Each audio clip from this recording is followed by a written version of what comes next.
Now, when you are starting tomatoes from seed, the first thing you want to do is pick out the varieties of tomatoes that you want to grow.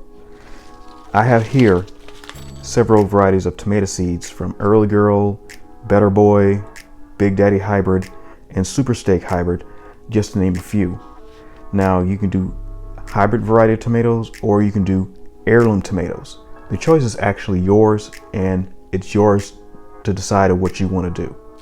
Now, once you picked out your tomato seeds of what you want, the next thing you're going to need is you're going to need a good quality potting mix. This right here is actually made by Burpee, and one thing that's about Burpee is that they are a very good seed company, and they also make very good products as far as seed starting trays as well as good potting mixes. This one here is actually made of what we call coconut coir, or the grounded up shells, outer shells of coconuts, and it's pH neutral. I use this stuff also in my hydroponics, which is actually a very good growing medium for that too. And also this right here is really nice fluffy seed starting mix, and it also has very good antimicrobial properties. So a good seed starting mix is really good. A commercial brand that's well known like Burpee is really good to go with. And also another good brand that I go with is called Wonder Soil. And one thing about Wonder Soil, it has mixed in it what is called Dakota Peat. Now, shout out to Dakota Peat, and also shout out to Mr. Robin Dunfault, who actually works for Dakota Peat. I've actually been using their products for years, and honestly, Dakota Peat does help your plant roots to develop a very good root system, which is really good. Now, the next thing that you would need when you are starting up your tomato seedlings is you would also need these special seed starting trays with humidity domes. Now, one thing I like about these trays here is that these are very small, they don't take up much space, and if you're only starting up a few tomato plants, these are actually a good choice to go with.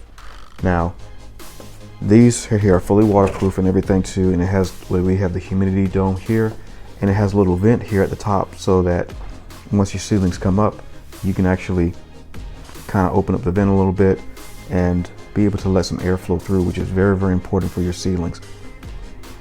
But once all your seedlings come up and they're fully up and out of the potting mix and everything too, then you can go ahead and remove the humidity dome, and you wouldn't need that anymore. But these are here are very good to have when you're starting up a small section of tomato seedlings and such too. Now, they do make larger size trays as well when you're starting up tomato seedlings also, and when I do tomato grafting as well too, I like to use some of the taller trays, but we don't need to worry about that right now. Now, the next thing you will need is a heat mat. Heat mats are very important because they actually can provide a constant temperature or bottom heat to your seedlings, to your seeds. Tomato seeds germinate at a temperature of about 85 degrees Fahrenheit. And that is very important. That's the optimum temperature to be able to get your tomato seeds to germinate. Now, this way, your tomato seeds will germinate, and once they do come up, then you want to monitor them, and when it comes time, then you want to take your humidity dome off of your seedlings, take that off so that your seedlings can get air. And another thing that you want to watch out for is what is called damping off disease. So the best way to water tomato seedlings is to water them from the bottom instead of watering them from the top.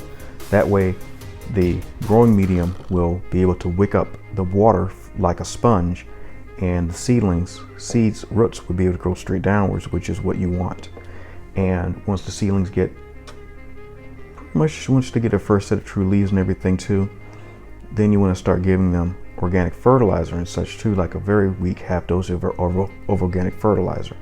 But in the next video, I will show you when we start to plant these right here with our tomato seedlings and everything, and get them into our grow tent so that they can be able to start to germinate. And then after that, we will tell you what the next steps we will do as we will germinate our seedlings.